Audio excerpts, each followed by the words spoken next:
कहानी जो आपकी सोच बदल दे। पति पत्नी में झगड़ा हो गया। जब पति और बच्चे खाना खाकर सो गए तो पत्नी घर से बाहर निकल गई, यह सोचकर कि अब वह अपने पति के साथ गुजारा नहीं कर सकती। मोहल्ले की गलियों में इधर उधर भटक रही थी कि तभी उसे एक घर से आवाज सुनाई दी।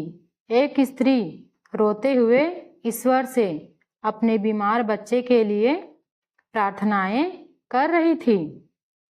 वह थोड़ा और आगे बढ़ी तो एक और घर से आवाज आई, जहां पर एक स्त्री ईश्वर से अपनी सूनी कोख को हरा करने की दुआएं कर रही थी। एक और घर से आवाज आ रही थी कि जहां एक पत्नी अपने पति से कह रही थी कि वह मकान मालिक से कुछ और दिन की मोहलत मांग ले और उससे हाथ जोड़कर अनुरोध करे कि वह रोज रोज आकर उन्हें तंग ना करे।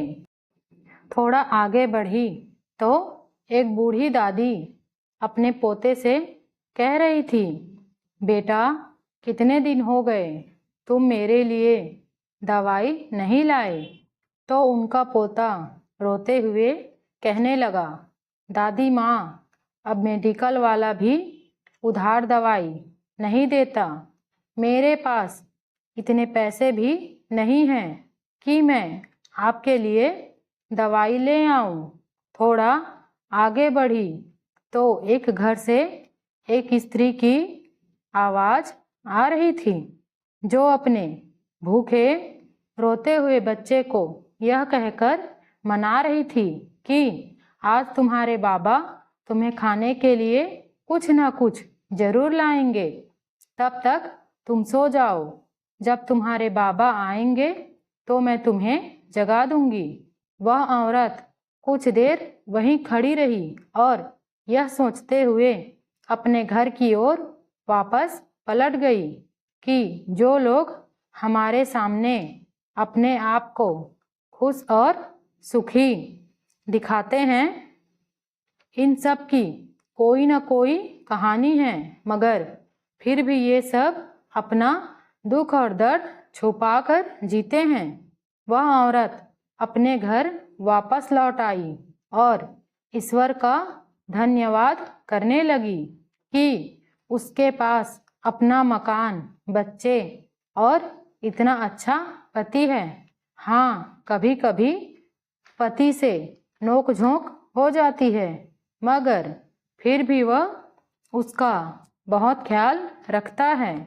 वह यह सोच रही थी कि उसकी जिंदगी में कितने दुख हैं, मगर जब उसने लोगों की बातें सुनी तो उसे यह अंदाज़ा हो गया कि लोगों के दुख तो उससे भी कहीं ज़्यादा हैं। ज़रूरी नहीं कि आपके सामने खुश और सुखी नज़र आने वाले सभी लोगों का जीवन परफेक्ट हो। उनके जीवन में कोई परेशानी या तकलीफ ना हो, मगर सभी अपनी परेशानी तकलीफ को छुपाकर मुस्कुराकर जीने की कला रखते हैं। बहुत लोगों की हंसी के पीछे दुख और मातम के आंसू हैं। परीक्षणों और कठिनाइयों के बावजूद जीना जीवन की वास्तविकता है। यही असल जिंदगी है।